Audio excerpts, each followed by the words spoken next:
Débloquer la fin umbrale dans Lord of the Fallen. Pour cette fin, il ne faudra jamais interagir avec les sentinelles et laisser les rayons lumineux de couleur rouge. Au sanctuaire du baptême, il faudra interagir avec Damaros et épuiser tous ses dialogues.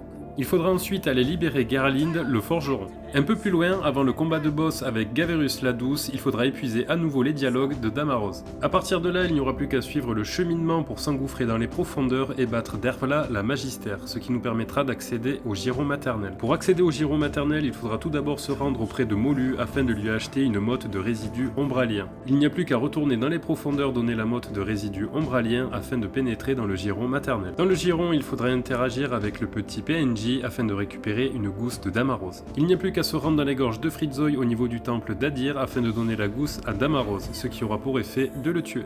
Après la mort de Damaros, il faudra retourner au giron maternel interagir avec le petit PNJ qui va nous donner une gousse de Garlind. Un petit tour au pont du repos astral pour utiliser la gousse sur Garlind. Malheureusement, après ça, nous n'aurons plus de forgeron. Une fois les gousses utilisées sur Garlind et Damaros, il ne reste plus qu'à continuer le cheminement principal jusqu'à l'abbaye afin de récupérer la rune d'Adir. Après avoir récupéré la rune d'Adir, il faudra continuer jusqu'au combat contre le Fauche-Lumière. Une fois battu, il nous remettra le parasite ombralien du Fauche-Lumière. Il faudra retourner au pont du repos astral afin de déposer le parasite dans une colonne à côté de Molu.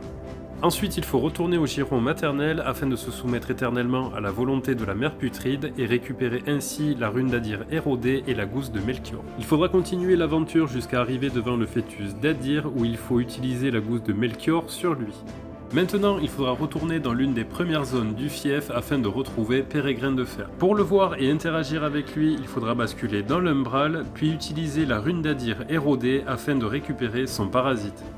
Ne reste plus qu'à revenir au pont du repos astral afin de déposer le parasite dans une des colonnes à proximité de Molu. Après avoir épuisé les dialogues de Molu, il faudra venir arracher l'âme de Pieta. Cette action aura pour effet de déclencher le combat de boss contre Eliane. Après le combat contre Eliane, celle-ci nous laisse son parasite qu'il faudra venir placer dans une colonne auprès de Molu. Après tout ça, enfin, il ne reste plus qu'à parler à Molu pour atteindre le giron maternel et débloquer la fin umbrale de ce Lord of the Fallen.